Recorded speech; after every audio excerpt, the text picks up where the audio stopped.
بسم اللہ الرحمن الرحیم، السلام علیکم کاشتکار بھائیو۔ آج کا جو ٹاپک ہے کہ گندم کے بعد تلوں کی فصل کن علاقوں میں زیادہ کامیاب ہے، تو اس پہ بات کریں۔ جو تل کی فصل ہے یہ اصل میں زیادہ ہائی ٹمپریچر میں کامیاب نہیں ہے۔ جب زیادہ ہائی ٹمپریچر ہوگا تو اس وقت اگر آپ کاشت کرتے ہیں یا جن علاقوں میں دن اور رات کے ٹمپریچر کا فرق زیادہ نہیں ہوتا ان علاقوں میں کامیاب نہیں ہے۔ خاص طور پر جب آپ جنوبی پنجاب کے مختلف علاقوں کی بات کریں تو اگر ملتان میں بات کرتے ہیں تو ملتان کا جو ٹمپریچر دن اور رات کا ہوتا ہے گرمیوں کے یعنی کہ مئی اور جون میں،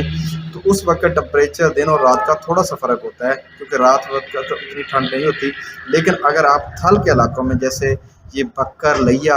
یا کوٹ ادو اس طرح کے جو علاقے ہیں یہاں کی بات کریں تو وہاں پہ رات کے وقت ٹمپریچر کم ہو جاتا ہے، دن کے وقت زیادہ ہوتا ہے لیکن رات کے وقت کم ہو جاتا ہے۔ تو زیادہ جو تھل کے علاقے ہیں،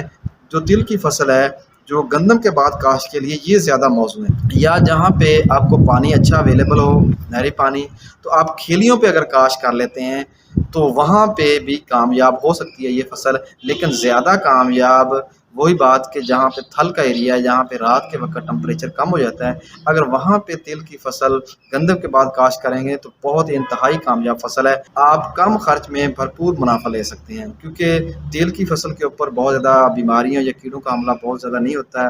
اور دوسرا اس کے اوپر کھادوں کا بھی بہت زیادہ استعمال نہیں ہوتا ہے کیونکہ صرف یہ بجائی کے وقت یا پہلے پانی پہ اس کو خوراک دے دیں تو اس کے بعد صرف پانی لگاتے رہیں تو یہ 2 یا 3 پانیوں پہ پک کے تیار ہو جاتی ہے۔ لیکن جو میدانی علاقے ہیں جیسے یہ میں خانے وال کی بات کروں، وہاڑی کے، وہاں پہ بھی اس کو لگایا جا سکتا ہے،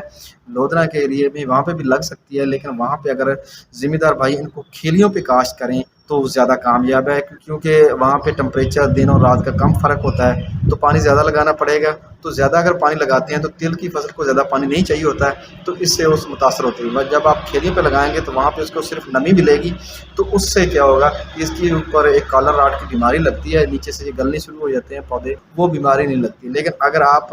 بالکل فلیٹ زمین پہ یعنی کہ بیج کے چھٹا کر کے حال سواگا دے دیتے ہیں تو اوپر سے پانی، جب اس کو پانی لگانے کا وقت ہوتا ہے پہلا پانی لگاتے ہیں تو وہ پہلے پانی کے ساتھ ہی بیماری شروع ہو جاتی ہے۔ تو اس چیز کا خیال کرنا ہے کہ اگر آپ یہ میدانی علاقوں میں جہاں پہ زمین ذرا پکے وٹ کی ہے اور دن کا ٹمپریچر زیادہ اور رات کا ٹمپریچر بھی زیادہ رہتا ہے تو وہاں پہ آپ کھیلیوں پہ اگر لگائیں گے تو یہ فصل کامیاب وہاں پہ بھی ہے۔ لیکن اگر آپ اپر پنجاب کی یا شمالی پنجاب کی بات کریں تو وہاں پہ کیونکہ زیادہ چکنی مٹی ہے تو وہاں پہ تل کی فصل زیادہ کامیاب نہیں ہے، تو لہٰذا وہاں پہ ان ذمہ داروں سے گزارش ہے کہ وہ اس فصل کا رسک نہ لیں کیونکہ ان علاقوں میں یہ زیادہ کامیاب نہیں ہے۔ وہاں پہ یہ کامیاب ہے جہاں پہ پانی زیادہ دیر کھڑا نہ رہے یعنی چکنی مٹی کم ہو، پانی جلدی جذب کر لے زمین، وہاں پہ یہ فصل زیادہ کامیاب ہے۔ کیونکہ تھل اور یہ جو تھل کا علاقہ ہے یعنی لیا اور بکر سائڈ جو ہے یہاں پہ تو پانی کھڑا ہی نہیں ہوتا ہے، پانی لگاتے ہیں تو فوری غائب ہو جاتا ہے کیونکہ ریتلے رقبے ہیں، تو وہاں پہ یہ سب سے زیادہ کامیاب فصل ہے۔ مزید اس طرح کی مزید انفارمیٹو ویڈیو دیکھنے کے لیے کسان دوست ٹیکنالوجی یوٹیوب چینل کو سبسکرائب کریں، لائک کریں، شیئر کریں تاکہ ہر آنے والی نئی زرعی معلومات آپ کو بر وقت مل سکے۔